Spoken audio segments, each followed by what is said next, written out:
ഈ വയനാട് ഉണ്ടായിട്ടുള്ള ദുരന്തം അക്കാര്യത്തിൽ ബഹുമാനപ്പെട്ട മുഖ്യമന്ത്രിയാണ് പരിപൂർണമായിട്ട് ഇടപെട്ട് അവിടെ പ്രവർത്തനങ്ങൾ ഏകോപിപ്പിക്കുകയും നേതൃത്വം കൊടുക്കുകയും ചെയ്തിട്ടുള്ളത്. മന്ത്രിമാരടങ്ങുന്ന ഒരു സബ് കമ്മിറ്റി അവിടെ ചുമതലപ്പെടുത്തിയിട്ടുണ്ട്. ഇപ്പോൾ കിട്ടിയിട്ടുള്ള റിപ്പോർട്ട് അനുസരിച്ചാണെങ്കിൽ 49 കുട്ടികൾ മരണപ്പെടുകയോ കാണാതാവുകയോ ചെയ്തിട്ടുണ്ട്. GVHSS സ്കൂള് പൂർണ്ണമായി തന്നെ തകരാറിലായിട്ടുണ്ട്, വെള്ളാർമലയിലുള്ള. അതുപോലെ തന്നെ GLPSS മുണ്ടക്കൈ അതും ഭാഗികമായി തകരാറിലായിട്ടുണ്ട്. അപ്പോൾ ഇക്കാര്യത്തിൽ വിദ്യാഭ്യാസ വകുപ്പ് എന്തൊക്കെ കാര്യങ്ങൾ ചെയ്യണമെന്നതിനെ സംബന്ധിച്ചിടത്തോളം ഇന്നിപ്പോൾ രാവിലെ ബഹുമാനപ്പെട്ട മുഖ്യമന്ത്രിയെ 9 മണി കാണുന്നുണ്ട്. കണ്ട ശേഷം ആ കാര്യങ്ങളെ സംബന്ധിച്ചിടത്തോളം തീരുമാനിക്കാമെന്നാണ് കരുതുന്നത്.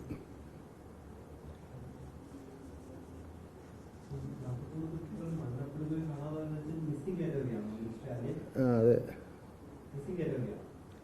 നമുക്ക് കിട്ടിയ റിപ്പോർട്ട് ഇങ്ങനെയാണ്. നമുക്ക് അതിൻ്റെ ഒരു കൃത്യമൊരു ക്ലാരിറ്റിയോട് പറയാം. ഇനി നമുക്കത് അവിടെ തിരച്ചു നടന്നുകൊണ്ടിരിക്കുകയല്ലേ.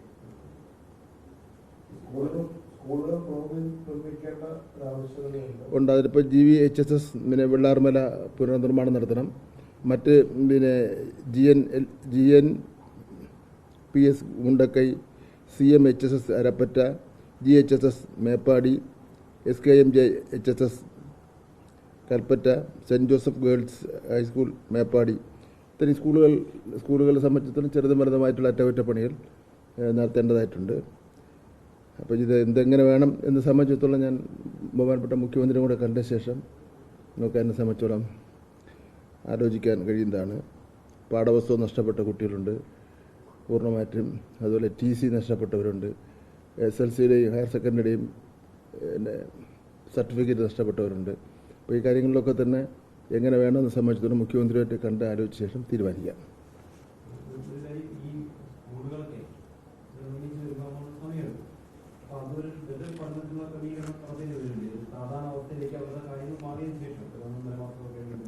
വേണ്ടിവരും, തീർച്ചയായിട്ടും വേണ്ടിവരും. ഞാനത് അവിടെ ദുരിതാശ്വാസ പ്രവർത്തനങ്ങൾക്ക് നേതൃത്വം കൊടുക്കുന്ന മന്ത്രിതല ഉപസമിതിയായിട്ടും ആകെ നേതൃത്വം കൊടുക്കുന്ന മുഖ്യമന്ത്രിയായിട്ട് ആലോചിച്ചിട്ട് അതിനെ സംബന്ധിച്ചുള്ളൊരു കാര്യം പറയുന്നതായിരിക്കും നല്ലത്.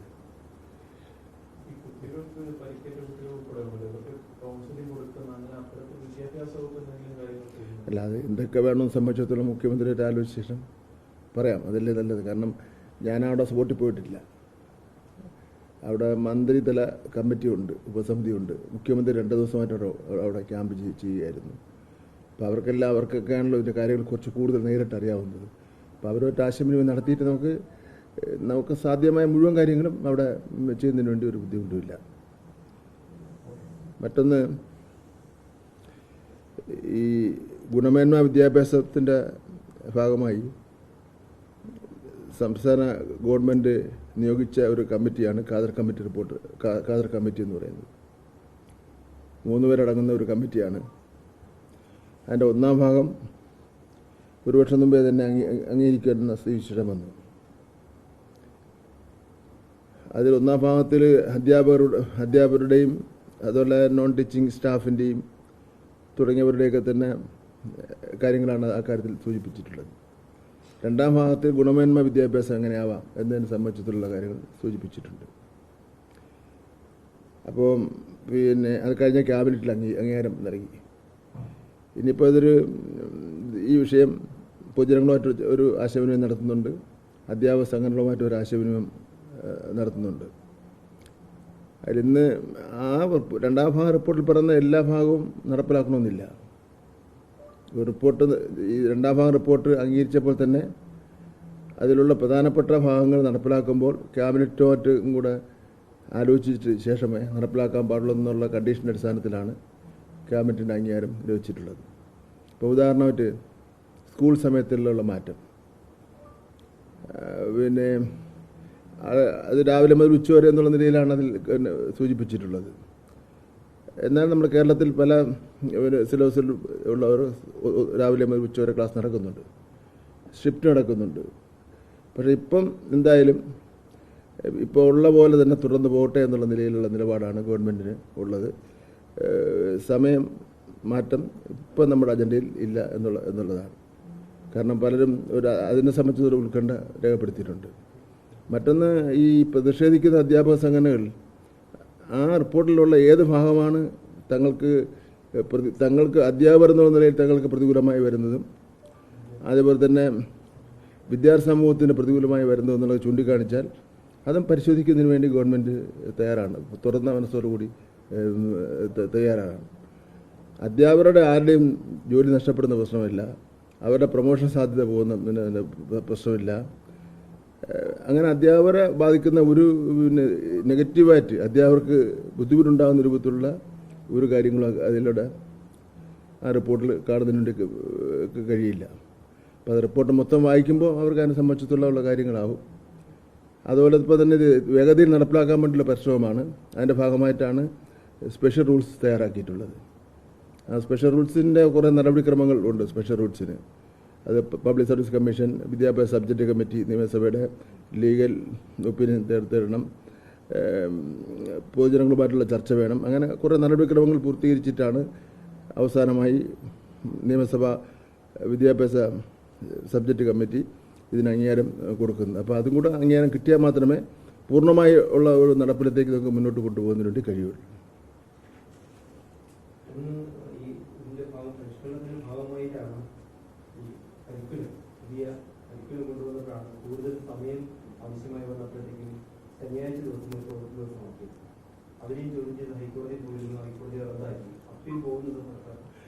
അല്ല, അതായത് വിദ്യാഭ്യാസ അവകാശ നിയമത്തിൽ പറയുന്നത് ഒരു വർഷം 220 ദിവസം എന്ന് പറയുന്നുണ്ട്.